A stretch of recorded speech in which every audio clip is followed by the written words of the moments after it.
আর এই যে একের পর এক হয়রানির অভিযোগের কথা আপনাদের সামনে তুলে ধরছিলাম, ইচাপুরের ছবিটা এবার আপনাদের সামনে রাখবো, যেখানে অসুস্থ এক বৃদ্ধকে একেবারে শয্যাশায়ী অবস্থায় ভ্যানে করে এসআইআর এর শুনানিতে নিয়ে যাওয়া হয়েছে। উত্তর 24 পরগনার ইছাপুর 2 পঞ্চায়েতের বাবুপাড়ার বাসিন্দা রবীন্দ্রনাথ রায়, 75 বছরের বৃদ্ধের 10 থেকে 12 দিন আগে ব্রেন স্ট্রোক, বর্তমানে তিনি শয্যাশায়ী। ভ্যানে করে অসুস্থ বৃদ্ধকে শুনানি কেন্দ্রে নিয়ে এলো তার পরিবার। রবীন্দ্রনাথ রায় 1952 সাল থেকে ভোটার, দাবি করেছে তার পরিবার। 2002 সালকে গুরুত্ব না দেওয়ায় শুনানিতে তলব, অভিযোগ করছে পরিবার।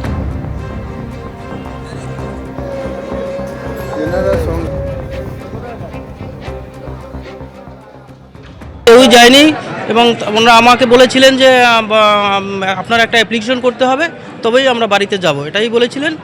আর আমি তো তার জন্য আর অপেক্ষা করিনি। আমি বলেছি, বলছে আপনি যদি পারেন, ওনারা কোনো ফোর্স করেনি, কিছুই না।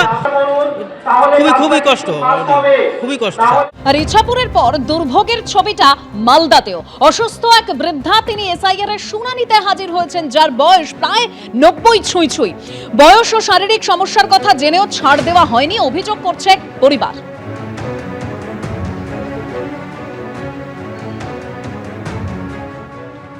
সবার হয়ে গেছে, আমার হয়নি। সবার হয়নি, আমাদের বলেছিল তো বাড়ি যাবে, তো বাড়ি গেছিল। না, আমাদের বাড়ি আসেনি। আমার খুব কষ্ট, পায়ে চলতে পারি না। 18 বছর পর থেকে ভোট দিচ্ছি, আমি ভোট দিয়েই যাচ্ছি। এদিকে এসআইআর নিয়ে ফের নির্বাচন কমিশনকে আক্রমণ করলেন মুখ্যমন্ত্রী মমতা বন্দ্যোপাধ্যায়। তিনি বলছেন, ধৈর্য ধরছি, সহ্য করছি, কিন্তু সহ্যের একটা সীমা থাকে। বাংলার মানুষ মাথা নত করে না, লড়াই চলবে। মনে রাখবেন, সহ্য করছি, ধৈর্য ধরছি, সহ্যেরও একটা লিমিট থাকে। রামকৃষ্ণ পরমহংসদেব বলেছিলেন,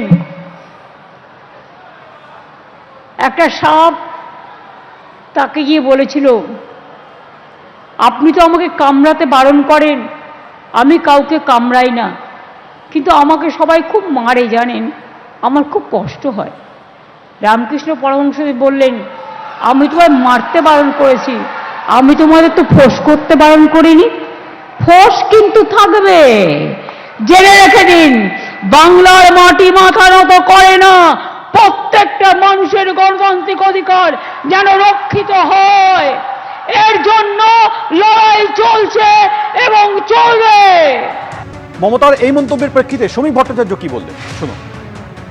মুখ্যমন্ত্রী যুক্তরাষ্ট্রীয় ব্যবস্থাকে সম্পূর্ণ অস্বীকার করে যেভাবে প্রতিদিন সংবিধানকে চ্যালেঞ্জ করে চলেছেন, আমার মনে হয় সংবিধানেরও একটা সহ্যের সীমা আছে, ধৈর্যের সীমা আছে। এরপরে হয়তো কোনোদিন সংবিধানের ভাষায় কথা বলবে। পর্যবেক্ষকের গাড়িতে হামলা, অর্থাৎ সি বরুগানকে আজকে বিক্ষোভের মুখে পড়তে হয় মগরাহাটে। আর সেই ঘটনায় এবার কমিশনের তরফে রিপোর্ট চেয়ে পাঠানো হয়েছে। সি বরুগানকে ঘিরে বিক্ষোভ, গাড়িতে হামলা চালানো হয়, আর এবার রিপোর্ট যাচ্ছে কমিশনে। ঠিক কি ঘটেছিল সেই ছবিটা দেখাবো আপনাদের।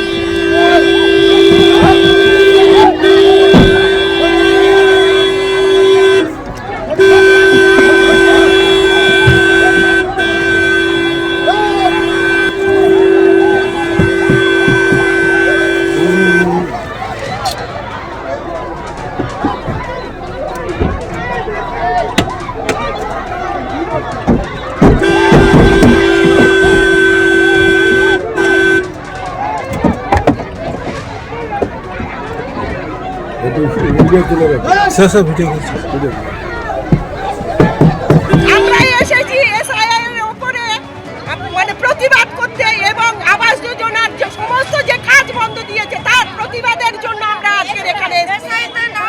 আমরা ইলেকশন কমিশনার চাই না বাংলায় ইলেকশন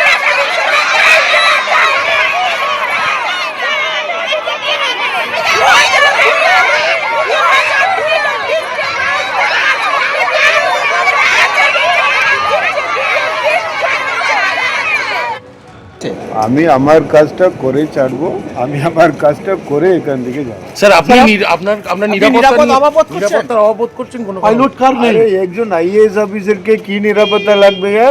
আমি তো ইন্ডিয়ান অ্যাডমিনিস্ট্রেটিভ সার্ভিস অফিসার, আমাকে তো ইলেকশন কমিশন পাঠাচ্ছে, আমি আমার কাজটা করতে এসেছি, আমি আমার কাজটা করে ছাড়বো। এটা তো প্রশাসন আছে, ওনারা দেখে নেবে। এটা কি কোনো রাজনৈতিক দল বাধা দেওয়ার চেষ্টা আমি জানি না, এটা ওনারা। সি মুরুগানকে যেভাবে বিক্ষোভের মুখে পড়তে হয়েছে, তার গাড়িতে হামলা করা হয়েছে, আক্রান্ত হয়েছেন পর্যবেক্ষক, আর এবার এই ঘটনায় নির্বাচন কমিশন নিরাপত্তা বাড়ানোর নির্দেশ দিয়েছে। ঠিক কি নির্দেশ রয়েছে নির্বাচন কমিশনের তরফে, জানবো আমরা আমাদের প্রতিনিধি রুমা পালের কাছ থেকে। রুমা,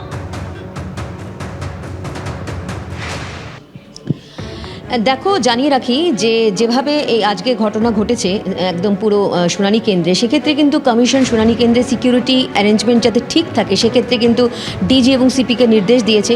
অন্যদিকে কিন্তু আবারও কমিশন বলছে যে BLA 2 যারা তারা কিন্তু ঢুকবেন না একদম শুনানি কেন্দ্রে।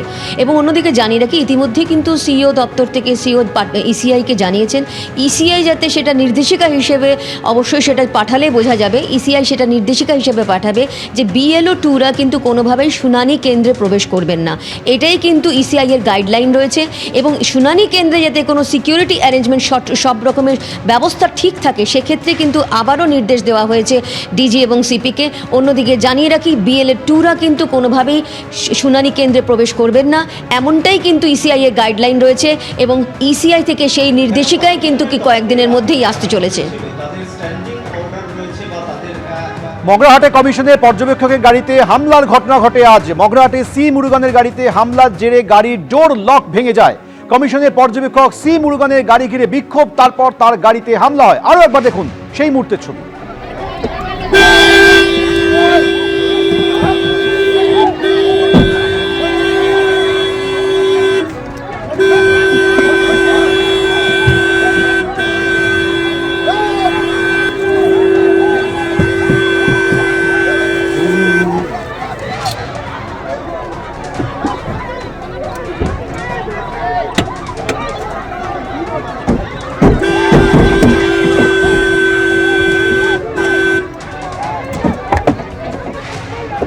আর সি মুরুগানের গাড়িতে আজকে এই হামলার ঘটনা নিয়ে পার্থ ভৌমিক, তৃণমূল সাংসদ, তিনি বলছেন যে চরম অত্যাচারে পিঠ দেওয়ালে ঠেকে গিয়েছে সাধারণ মানুষের, কিন্তু আমরা পাশে থাকার আশ্বাস দিয়েছি, কেউ মাথা গরম করবেন না। মগরাহাটে মুরুগানের গাড়িতে চড়াও হওয়া নিয়ে বলেছেন পার্থ ভৌমিক। আমাদের বক্তব্য হচ্ছে, মানুষকে যখন চরম অত্যাচার করা হয়, তার পিঠ যখন দেওয়ালে ঠেকে যায়, তখন তার নিজের এক্সিস্টেন্স, অস্তিত্ব, তার নাগরিকত্ব, তার গণতান্ত্রিক অধিকার বাঁচানোর জন্য তার যে ভিতরে ক্ষোভ, আমরা বাংলার মানুষকে, আমার নেত্রী মমতা বন্দ্যোপাধ্যায় এবং আমাদের নেতা সাংসদ অভিষেক বন্দ্যোপাধ্যায় বারংবার অনুরোধ করেছেন, আপনারা শান্ত থাকুন, তৃণমূল কংগ্রেস পার্টি হিসেবে আপনাদের পাশে আছে, প্রয়োজনীয় সমস্ত সাহায্য তৃণমূল কংগ্রেস করবে। আমরাও বলছি, আপনারা কেউ উত্তেজিত হবেন না, সমস্ত রকম সাহায্য তৃণমূল কংগ্রেসের পক্ষ থেকে আপনারা পাবেন। যদি কারোর মাথা গরম হয়ে উত্তেজক কিছু করে থাকে, নিশ্চিতভাবে মানুষের সাথে আমাদের দলের নেতারা কথা বলবেন, কারণ বিক্ষোভটা পার্টি করেনি, বিক্ষোভটা সাধারণ মানুষ করেছে। নির্বাচন কমিশনের একজন আধিকারিক মুরুগান মগরাহাট 1 এবং মগরাহাট 2 তিনি যে যাচ্ছেন, এটা প্রশাসনকে আগে থেকে তিনি জানিয়ে রেখেছিলেন। প্রথম জায়গায় গিয়ে দেখা গেল যেখানে হিয়ারিং হবার কথা সেখানে বসে আঁকো প্রতিযোগিতা চলছে। শুনছি উনি নাকি জানতে চান কিভাবে এখানে হিয়ারিং সম্ভব, বলে সেটা জানা নেই, প্রতি বছর এখানেই হয় এবং সেজন্য আজকের দিনটাই আমি স্থির করেছি। এরপরে তিনি যখন মগরাহাট 2 পৌঁছলেন, সেখানে কিছু মহিলা তারা বললেন যে বিজেপির দালাল দূর হাটো, সেখানেও তিনি ঢুকতে পারলেন না। আর স্বাভাবিকভাবে বোঝা যাচ্ছে যে হিয়ারিং এর নামে, SIR এর নামে পশ্চিমবঙ্গে কি চলছে। তৃতীয় একটি জায়গা প্রশাসনকে সেটা জানানো ছিল না, তিনি যখন পৌঁছলেন তখন সেখানে দেখলেন এ ধরনের প্রতিরোধ করবার মতো বা এ জাতীয় সংবিধান বিরোধী স্লোগান দেবার মতো কেউ সেখানে নেই। সেখানে হিয়ারিং এর কাজ কিছুটা চলছে। এইটাই হচ্ছে পশ্চিমবঙ্গের বর্তমান চিত্র। সাধারণ মানুষকে ভীত সন্ত্রস্ত করে সম্পূর্ণ এই ভোটার লিস্ট শুদ্ধিকরণের প্রক্রিয়াকে তৃণমূল কংগ্রেস আটকে দিতে চাইছে। এবিপি আনন্দ, এগিয়ে থাকে, এগিয়ে রাখে।